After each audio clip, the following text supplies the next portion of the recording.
this juncture, ladies and gentlemen, may we request the newly elected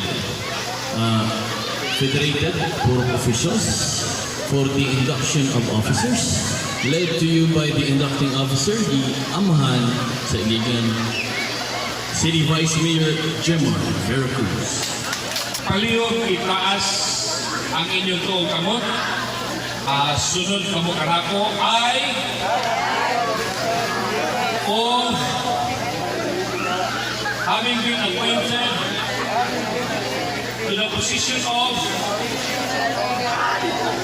solemnly swear that I will well and faithfully discharge to the best of my ability the duties of my present position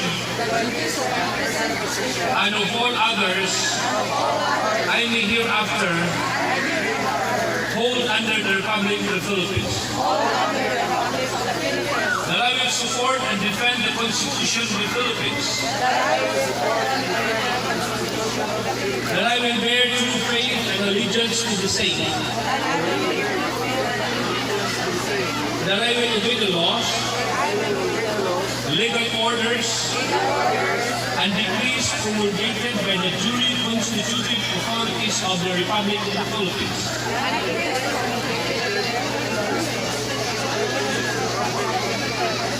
And that I impose this obligation upon myself voluntarily without mental reservation or purpose of evasion. So help me God. Congratulations. All right, congratulations, ladies and gentlemen, the newly elected and inaugurated Federated Board of Officers of Barangay Dalipuga, led and spearheaded by Carl Balmadre. Ayan, you may now settle down, ladies and gentlemen. Pwede na mga lingkod. At this point of time, ladies and gentlemen, atong paminawan ang usa sa mga makaturo o balahibo, makatindog o balahibo mga tao dito sa Batbayon. Kaning tawhana, ladies and gentlemen, gikan kini sa mga pamilya sa mga pabus. Busa ang iyang tagline diya sa pagdagan, isip amahan, iya sa pabus. Ladies and gentlemen, atong ang kunon, ang amahan sa Dakbayan sa Iligan, City Vice Mayor o umaabot na mayor, Monsignor Jemar Veracruz! Maraming salamat ako dito, no? Akong pagkahod, una sa tanan, sa ato nga inahan sa barangay, si Nilda o sa Nilda Amoy o sa iyang kapika, si Junior Dodong. Of course, ang pinakakusgan na konsihal sa atong Dakbayan, pinakusgan niya siya kay chairman sa finance. Kanya, moro po naman kasama o kayo, Vice Mayor. No? Si City Councilor Noli Pardillo, atong papakan. Asa man itong usak na konsihal ng kinakusgan. City Councilor Sol Sarpa, adala. Di magulpagitan, pero pinag. Si Gawin nagsuroy nga, no? Very performing city councilor, one of those performing city councilors, no? Equally sikat ni Kanuli, no? Si City Councilor Sol Pagsarpa. Ato pagpakan. Ang atong Federated Chairman sa atong Puro Presidents sa Tibok Iligan City, no? Ang akong amigo, no? Dala si Andres Sabag, atong papangan. Sa atong amigo po, no? Tagiya Manis Dalipuga, atong pag-iimayon na Sir Sorrenza, no? Si Kaloy Cal Madrid, no? Val Madrid. Inyo sa presidente sa Puro President sa Dalipuga. Mga opisyalis sa ato nga puro sa Dalipuga, tanan nga mga puro president sa Dalipuga, mga pinangga kong taga Dalipuga, hayong uto kaninyong tanan. Matod pa sa mga Muslim, Happy Eid al-Adha, no? the day of sacrifice. Kani day adlaw, mo ning isaulog na diin si Abraham, gihalad niya ang iyang anak dito sa altar ng bato. No, nakinundo mo in the Old Testament. So mo ning piyesta sa isaulog na dako sa mga Muslim. Si Abraham is considered as the father of all nations. He is also considered by the Muslim as their father of the faith. No? So, kung mo tan-awon, doon ay panagiusa ang tradisyon sa Muslim at Christian. Connected na dito sa Karaan at Testamento. So, natong makita, we join them in their celebration of Eid al-Adha sa tibuok kalibutan sa Muslim world. No? Karon sa tinuray gikan lang ko sila nipaw kay gisayong dito kay matod ng imbitar lagi sa Eid al-Adha lagi, no? Pero pag-abot na ko dito, kay mga amigo nito namo dito, tungod sa among mga amigo, si ang akong mga kauban pa mga hiwa dito sa kanding. Ikaw sa naluto ka mong kilawin, o kalderita mo na naliuto na naon sa midway, no? Kaya dili pwede na mo, ma-miss nako ang mga taga-Dalipuga tungod kay Baluto, how much Dalipuga mean to our local government, no? Sa tinuray lang, Mayor Cesar Hencia and the group is very thankful to you, mga tao sa Dalipuga, tungod sa inyong overwhelming support kanamo during the last election. It's not only during last election. I know na this coming election, ang inyong pagsuporta kanamo dili na inyo ihikaw. No, we will expect and we know na ang inyong suporta dili kay kanamo. So, bisan wala pang eleksyon sa 2022, pero ako, I would like to thank you sa inyong kanunay na support kanamo. That is why your support para sa AMOA is always reciprocated, no? Diha sa among panikamot sa na makahatag ng serbisyo na tinuray diha sa Dalipuga, no? So any request that you ask from us sa tinuray lang, we do not refuse. Pangitaan doon kumaagi na kini matugyan niya kayo diha kaninyo. Kagahapon,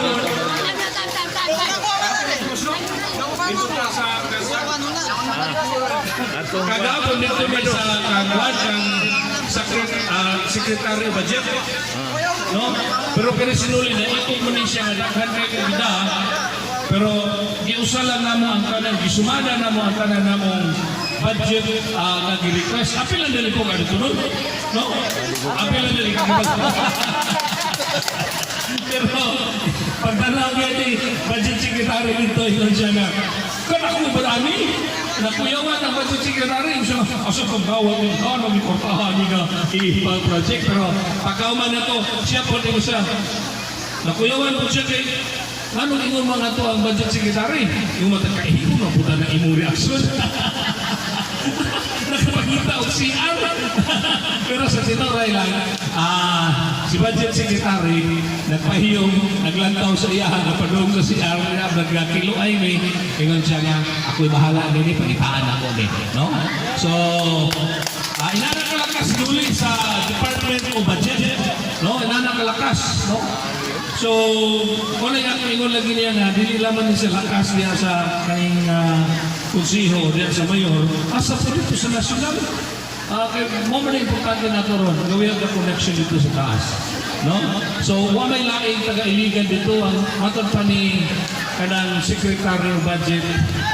Why official sa iligan, ma-congressman man o sikinsa sila, makangadto sa DBM Secretary Office kung walay clearance ni Noli Padrillo. Inanak ko kusog?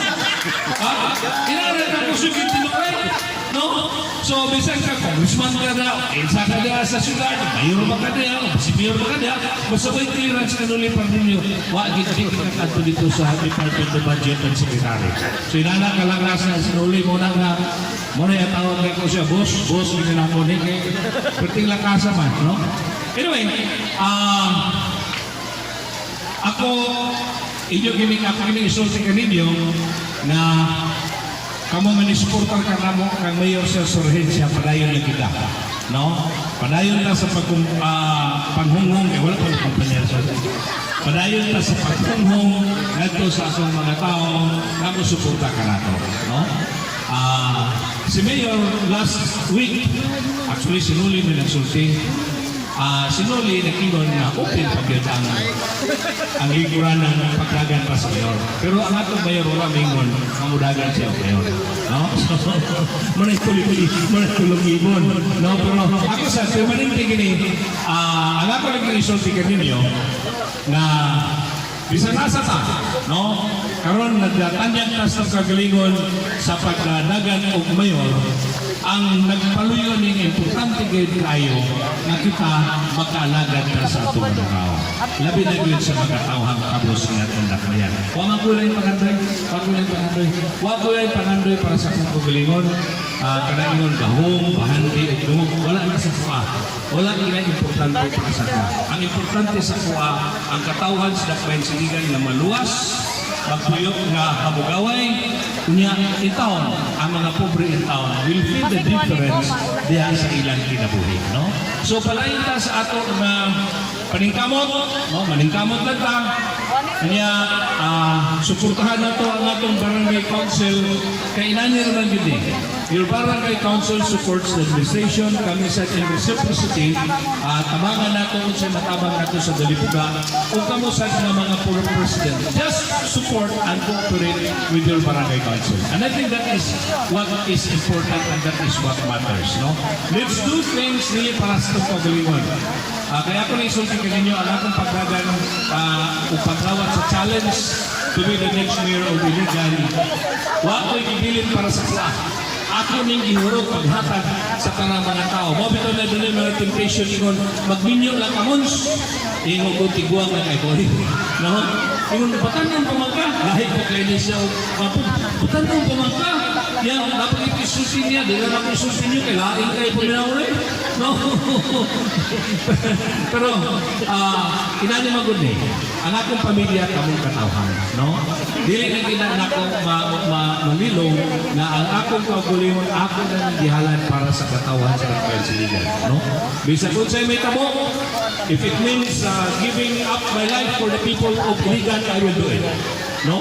Para lang yun ang ugma sa atong katawhan sa Pilipinas na sigurado. Mamani importante para sa kuha, that is what matters. That is what matters para sa kuha. Na ang tanang katawan sa Pilipinas unta will have a difference in their lives. Kunya, kitang tanan malipay. Kaya wa may laing tumutuyo ang Diyos para nato, na malipay rin ang kita. Di ba? Malipay rin kita.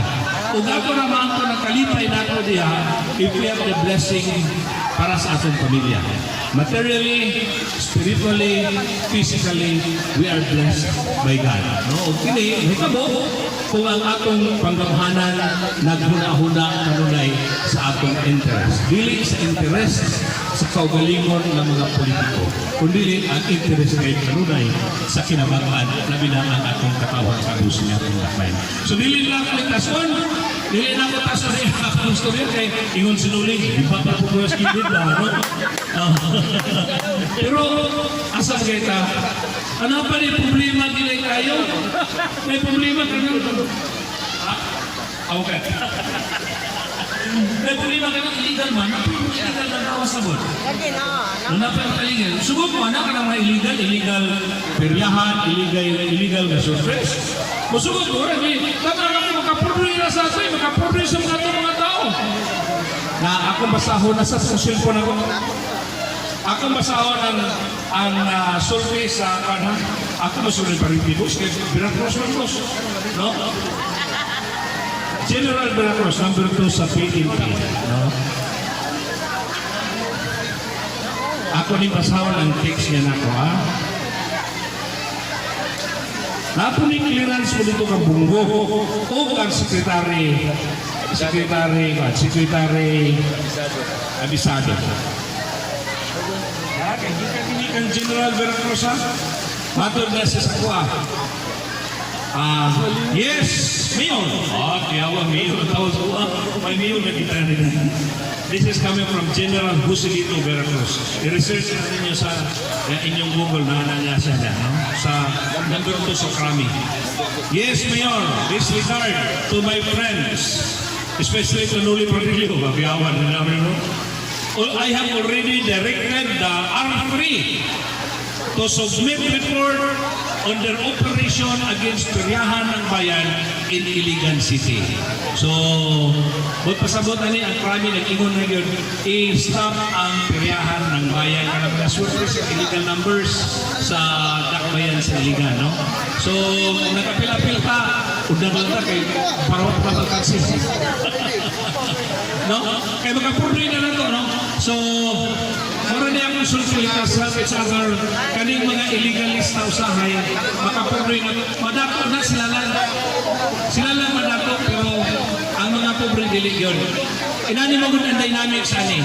Kaning mga financial sa priyan ng bayan, dili taga-direct. Ang inyong kwarta na i-remit, ang mabili na naa sa mga coordinators, damay na lang. Pero the rest of the money na ilang nakuling na, kuwaon gina nila.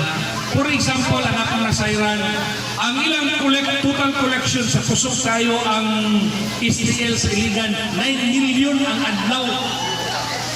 Alas 2, alas 5, o alas 9 sa gabi ang draw.